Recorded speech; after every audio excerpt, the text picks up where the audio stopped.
Bom dia, povo de Deus. Passando aqui para falar um pouquinho da palavra de Jesus, falar da palavra de Deus, a Bíblia Sagrada, né?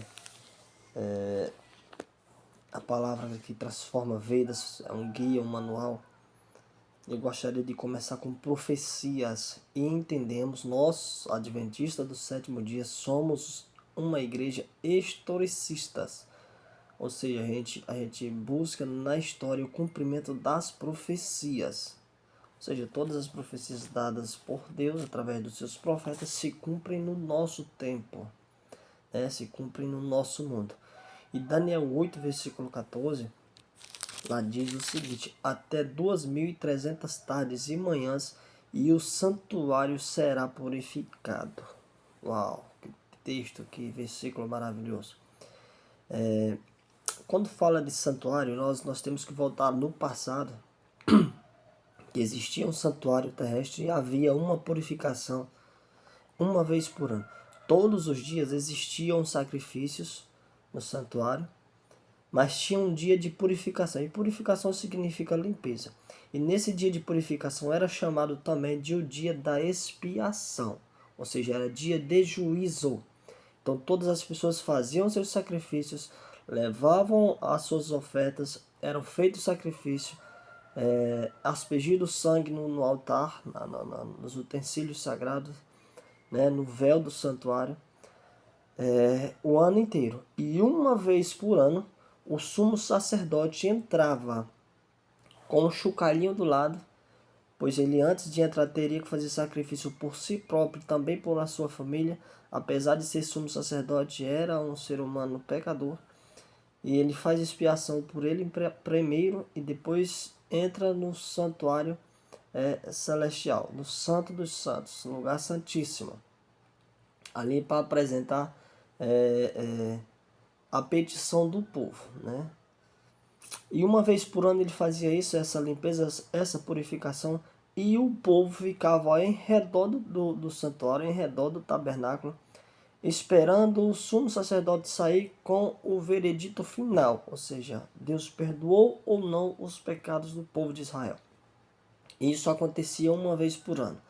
E Daniel fala assim: até 2300 tardes e manhãs, e o santuário será purificado. 2300 tardes e manhãs, nós entendemos, de acordo com a Bíblia, profeticamente, que um dia significa um ano. Então nós entendemos que são 2300 anos de acordo com a Bíblia. E quando isso aconteceu? A própria Bíblia é a intérprete dela, entende? Então nós falamos em Daniel 8:14, que até 2300 tardes e o santuário seria purificado. Quando nós vamos para Daniel 9:27, lá fala, no capítulo 9, fala que a partir do decreto do rei Artaxerxes, que era quem reinava, para a reconstrução do templo e da cidade de Jerusalém. Isso começaria. Veja bem, sabe, entende, desde a ordem para restaurar e para edificar Jerusalém até o ungido ao príncipe são 7 semanas e 62 semanas. Olha, 7 semanas e 62 semanas. Versículo 25 está falando ainda. As praças de circunvizinhança se reedificaram mais em tempos angustiosos, ou seja, Jerusalém seria reconstruída, mas em tempos angustiosos. Por quê? Porque Jerusalém era construída. Os pedreiros estavam com uma colher na mão e uma espada do outro lado. Ou seja, os inimigos não queriam que Jerusalém fosse reconstruída. Depois das 62 semanas, será morto ungido. E já não estará. E o povo de um príncipe que há de vir o destruirá a cidade e o santuário. O seu fim será num dilúvio. E até o fim haverá guerra, desolações são determinadas. Ele fará firme aliança por muitos por uma semana, ou seja, nós falamos de 62 semanas, nós falamos primeiro, são 7 semanas, que era o tempo que levaria para a reconstrução do templo e dos muros de Jerusalém. 7 semanas são 40 anos, ou seja, foram 49 anos reconstruindo Jerusalém, ou seja, como eu estou falando profeticamente, um dia significa um ano. Depois teria mais 62 semanas, mas aqui está falando, mas falta uma ainda, são 70 semanas que foram determinadas para o povo de Israel, ou seja, foi a oportunidade que Israel teve de pregar, de como o povo escolhido de Deus. E olha só, preste atenção, se nós fizermos as contas, 490 anos foram determinados sobre o povo. 490 anos, um pouquinho mais acima, se você pegar, eu não vou ler tudo para não ficar grande o vídeo, mas no capítulo 9 fala que foram determinadas 70 semanas sobre o povo de Israel, sobre o povo de Jerusalém. E foram divididas em 3 etapas. A primeira são 7 semanas, depois 62 semanas, depois mais uma semana.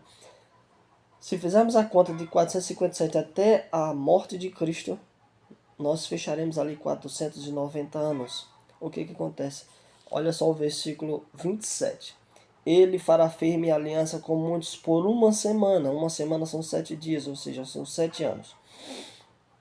Ele fará firme aliança com muitos por uma semana. Na metade da semana fará cessar o sacrifício, as abominações, e virá ao Salvador, até que a destruição que está determinada se derrame sobre ele. Olha só, na metade da semana fará cessar o sacrifício. Jesus batiza no ano 27. Jesus batiza no ano 27. Do ano 27, nós temos que contar uma semana. Quando isso aconteceu? Com o decreto do rei Artaxerxes ali por volta do ano 456 a.C. Lembrando que antes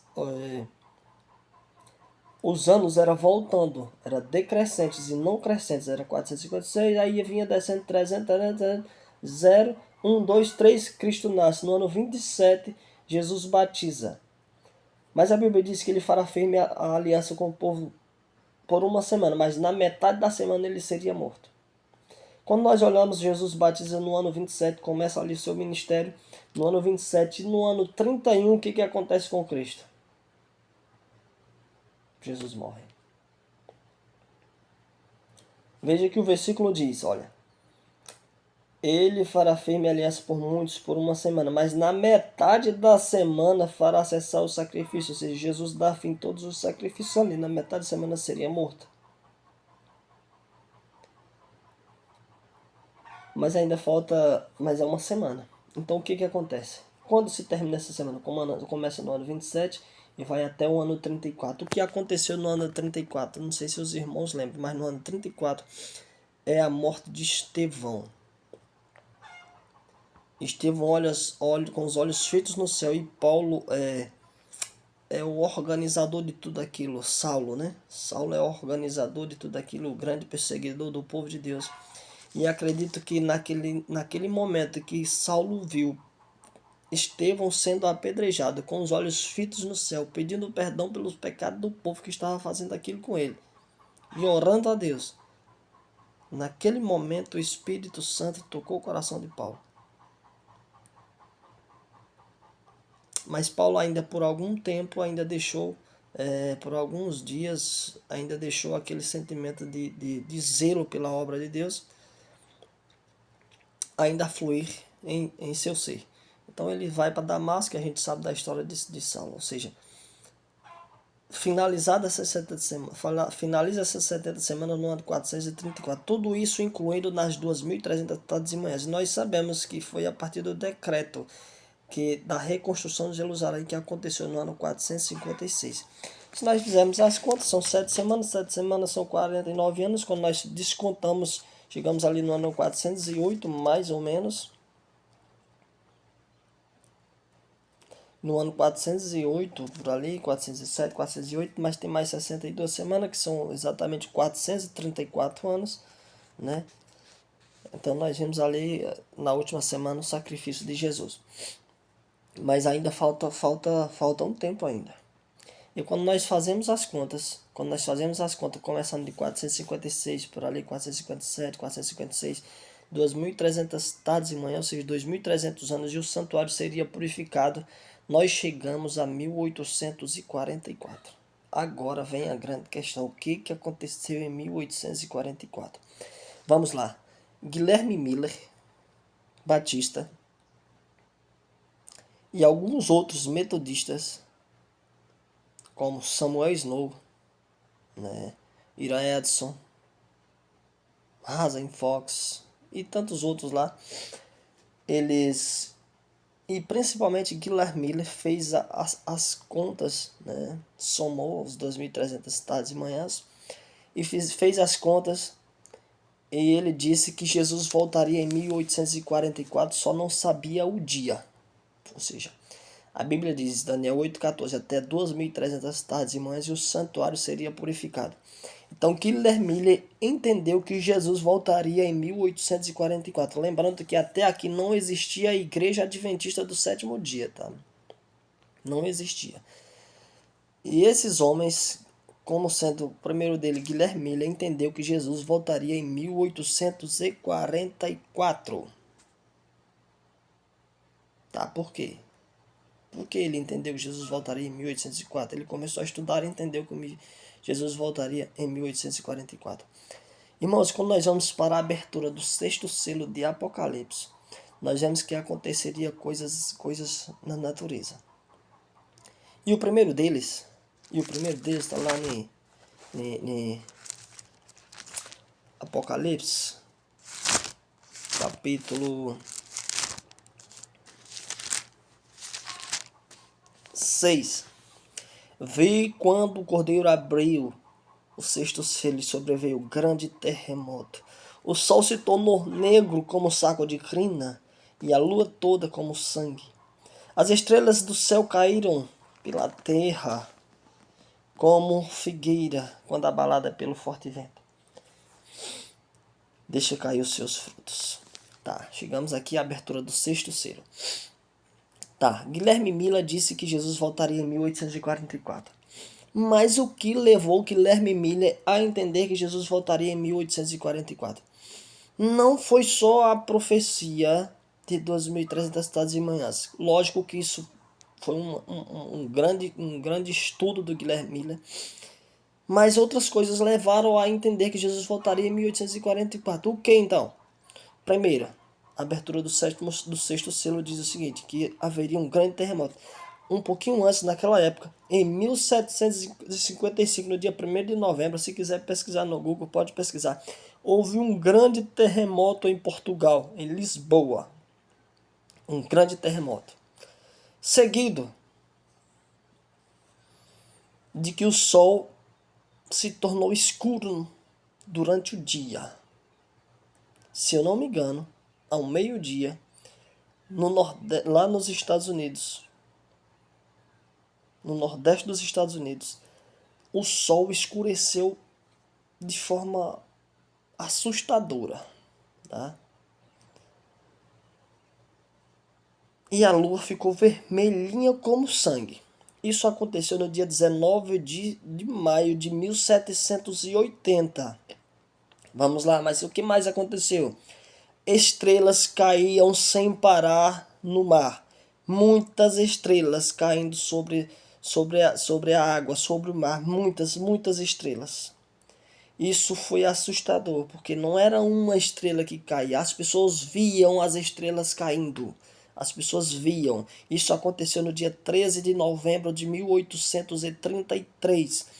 Isso levou os grandes estudiosos, como um deles, Guilherme Miller, a entender que Jesus está perto de voltar. Pois é a abertura do sexto selo. Se nós lermos a Bíblia fala que existe 7 selos. Então nós estamos aguardando a abertura do sétimo selo. E o sétimo selo, sabe o que acontece? É a vinda de Jesus. É a vinda de Jesus. Até então não existia a Igreja Adventista do Sétimo Dia. Então Guilherme Miller entendeu, e outros também, de acordo com as sucessões de eventos que aconteceriam no nosso mundo, de que Jesus estava perto de voltar. Então fizeram as contas do dia e eles achavam que a purificação seria do santuário terrestre. Mas, ao eles achar que a purificação seria o santuário terrestre, com a vinda de Jesus, irmãos, e aconteceu um grande abalo, uma grande pregação nos Estados Unidos, que espalhou por todo o mundo ali, por volta de 1843 em diante.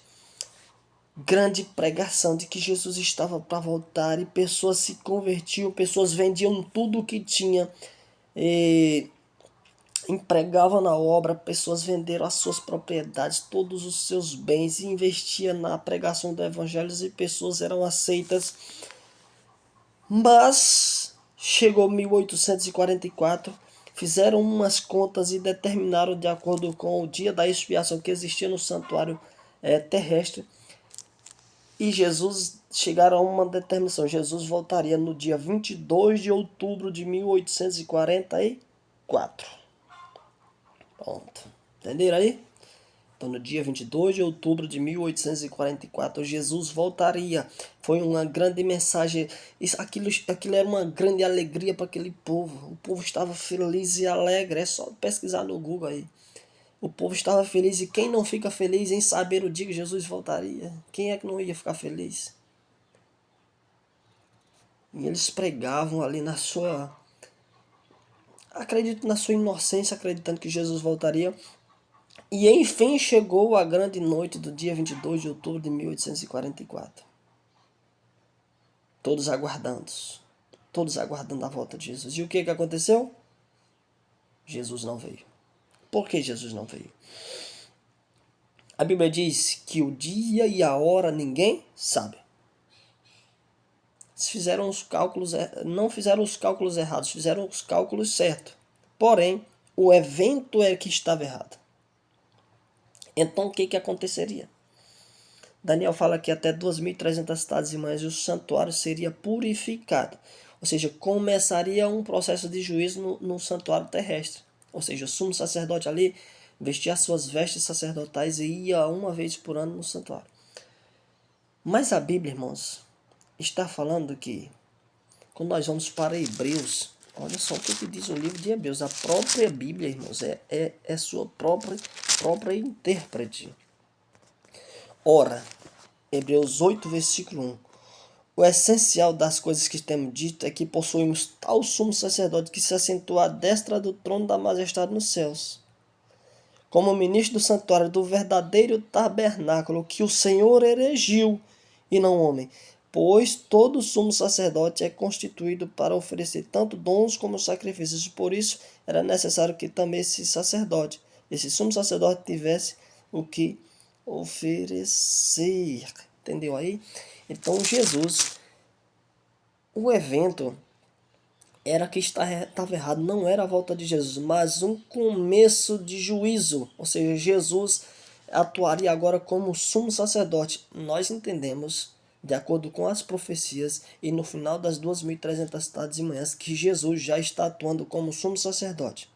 Nós vivemos, lembra que eu falei que nós já abriu o sexto selo, estamos aguardando a abertura do sétimo, que já é a volta de Jesus. Então Jesus já está atuando como sumo sacerdote, como nosso sumo sacerdote, intercedendo por nós no lugar santíssimo, no lugar mais sagrado. Jesus já está atuando por nós. Quando nós vamos para Apocalipse capítulo 10, Guilhermille e os outros achavam que essa purificação seria o santuário terrestre, mas na verdade era a purificação no santuário celestial. Irmãos, nós sabemos, de acordo com a Bíblia, que existe o santuário celestial. E todos os nossos pecados são registrados nos livros, lá no céu, no santuário celestial. E haverá uma purificação também lá. Assim como acontecia aqui, existe uma purificação no santuário celestial. E essa purificação vai determinar todos os nossos caminhos. Vai ser um juízo sobre toda a humanidade. Era uma notícia maravilhosa, era doce saber que Jesus estava voltando. Mas houve uma grande decepção. A Bíblia diz no capítulo 10 de Apocalipse, nós entendemos que a Bíblia é a própria intérprete dela e não precisamos de mais nada, somente a Bíblia. A Bíblia fala que viu outro anjo forte descendo do céu envolto em nuvens com arco-íris por cima da cabeça. E o rosto era como o sol. e as pernas como colunas de fogo. Essa é uma descrição do próprio Cristo Jesus. Tá? Essa é uma descrição do próprio Cristo Jesus. E tinha na mão um livrinho aberto, e pôs o pé sobre o mar e o esquerdo sobre a terra, isso indicando a autoridade sobre terra e mar, ou seja, é Jesus Cristo. E estava com o livrinho na mão. E um anjo chega para João e diz, olha, vai lá, pega o livro e devora-o. Na boca será doce como mel, mas quando descer no estômago se tornará amargo. Então João, obedecendo, foi, pediu o livrinho, pegou e comeu, devorou esse livrinho. Na boca era doce. O que isso significa? A mensagem da volta de Jesus em 1844 para Guilherme Miller, Samuel Snow, Iran Edson, Hazen Fox e tantos outros, Frederico Wheeler, era uma notícia maravilhosa, aquilo era extraordinário. Mas quando veio a decepção, é um amargo no estômago. É isso que a Bíblia está dizendo. O que acontece então? Uma grande decepção. E dessa grande decepção, entendo eu que foi uma purificação da igreja de Deus. O que acontece? Dessa grande decepção, 3 grupos de pessoas saíram. A primeira, abandonaram completamente a fé, ou seja, não estavam ali porque queriam realmente Jesus. Estavam ali talvez por medo. Abandonaram a Cristo e disseram, não quero saber mais de Jesus, não quero saber mais de céu, não quero saber mais de nada. Segundo grupo, continuaram a marcar datas para a volta de Jesus, mas com o passar do tempo esse grupo se acabou. E o outro grupo disse o seguinte, vamos continuar estudando a Bíblia. Vamos continuar estudando a Bíblia e saber o que aconteceu.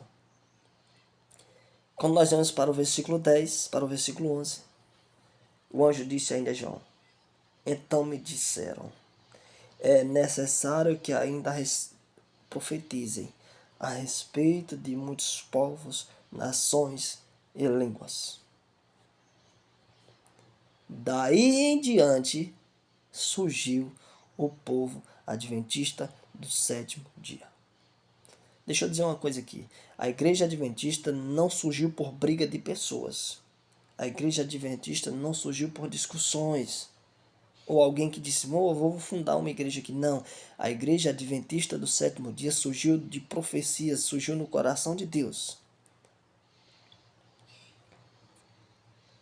Em 1844, a partir de 1844, eles ficaram tristes no outro dia. Mas um homem chamado Iran Edson saía para confortar as pessoas que haviam sido decepcionadas. Mas no caminho ele tem uma visão, dizendo que a purificação não era o santuário terrestre, mas sim o santuário celestial, início do juízo, de acordo com Hebreus. Então nós já vivemos esse tempo. Daí em diante surge o movimento adventista do 7º dia. Começam a pregar a mensagem da volta de Jesus. Só não sabemos o dia e nem a hora, mas ele virá. A igreja adventista, ela não surgiu por discussões. Aqui que fica bem claro isso. A igreja adventista não tem um dono. A igreja adventista tem data de nascimento. Em 1863 ela foi registrada como igreja.